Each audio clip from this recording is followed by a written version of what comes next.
বিসমিল্লাহির রহমানির রহিম। আসসালামু আলাইকুম। সবাই কেমন আছেন?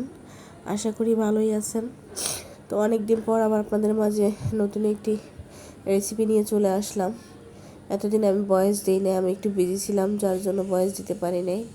তো হয়তো আমরা যেভাবে সবসময় কথা বলি এইভাবেই ভিডিওগুলো দিয়েছি, কেউ কিছু মনে করবেন না, সবার কাছে মানে আগেই বলে নিলাম। তো যাই হোক, আমি শারীরিকভাবে অনেকটাই অসুস্থ।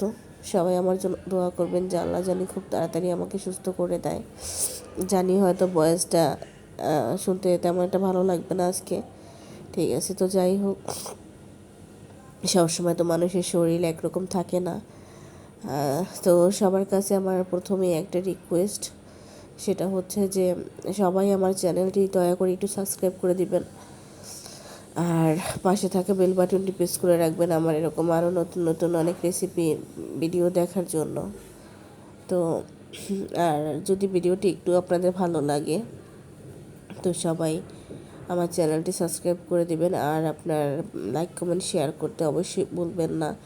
ভালো হোক খারাপ হোক সবাই কমেন্ট করবেন, আপনাদের মতামত জানাবেন, ঠিক আছে। তো আজকে আমি আপনাদের জন্য তৈরি করে দেখাবো শোল মাছ রেসিপি। আলু দিয়ে শোল মাছের ঝোল। রান্নাটি অনেক পছন্দের একটি রান্না, আমাদের বরিশালে খুব মানে সবার পছন্দের একটি খাবার। তো কে কে এই খাবারটি খেতে পছন্দ করেন, আর শোল মাছ কার কার পছন্দ অবশ্যই জানাবেন কমেন্ট করে। তো আমার তো ভীষণ পছন্দের একটি মাছ, খুবই পছন্দ করি আমি দেশি শোল মাছ, খেতে স্বাদই আলাদা। তো যাই হোক, আমি আমার রান্নার সব উপকরণগুলো প্রস্তুত করে এবার আমি মাছগুলোকে ম্যারিনেট করে দিব সব মশলা দিয়ে মাখিয়ে ভাজার জন্য। তো আপনারা ভিডিওটি দেখতে থাকুন, তার সাথে আমি আমার কথা বলতে থাকি।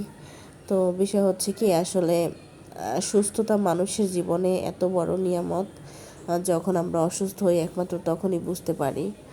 তো আমি এই অসুস্থ কয়েকদিন ধরেই আমার অনেক ঠান্ডার সমস্যা আছে। তো আসলে মহিলাদের যারা আমরা মানে বাসায় থাকি বা ফ্যামিলির কাজ করি, তাদের দেখা যায় সবসময় পানি ধরাই লাগে কম বেশি।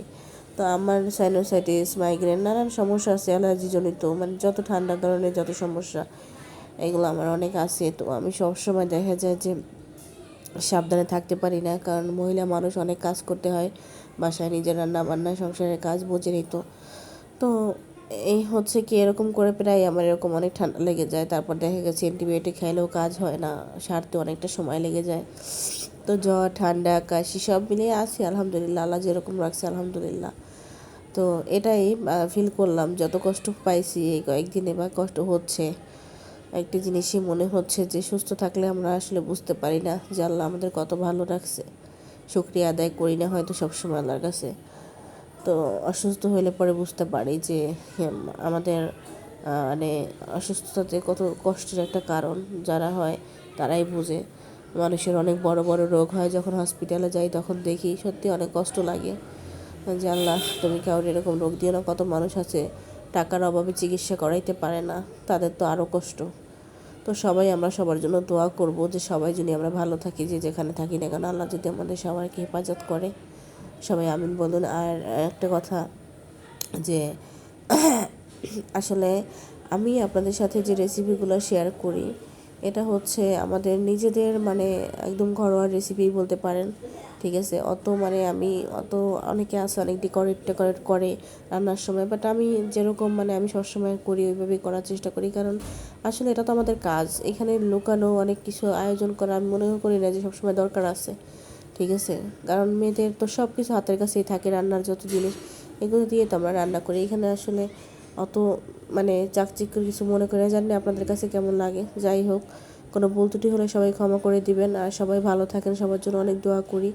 আর আমার পাশে থাকবেন, সবসময় আমার ভিডিও দেখবেন দয়া করে। আর আপনারা সবাই আমার চ্যানেলটি সাবস্ক্রাইব করে দিবেন, লাইক কমেন্ট শেয়ার করতে অবশ্যই বলবেন না। সবার জন্য যাতে ভালো ভালো রেসিপি উপহার দিতে পারি এই দোয়া করবেন। ভালো থাকবেন সবাই, আল্লাহ হাফেজ। কেমন হলো আজকে রান্নাটি দেখেন, কালারটা কত সুন্দর আসছে। এরকম খাবার দেখলে তো সবারই জিভে জল চলে আসে, আর এটি খেতেও অনেক সুস্বাদু। সবাই ট্রাই করবেন। আল্লাহ হাফেজ।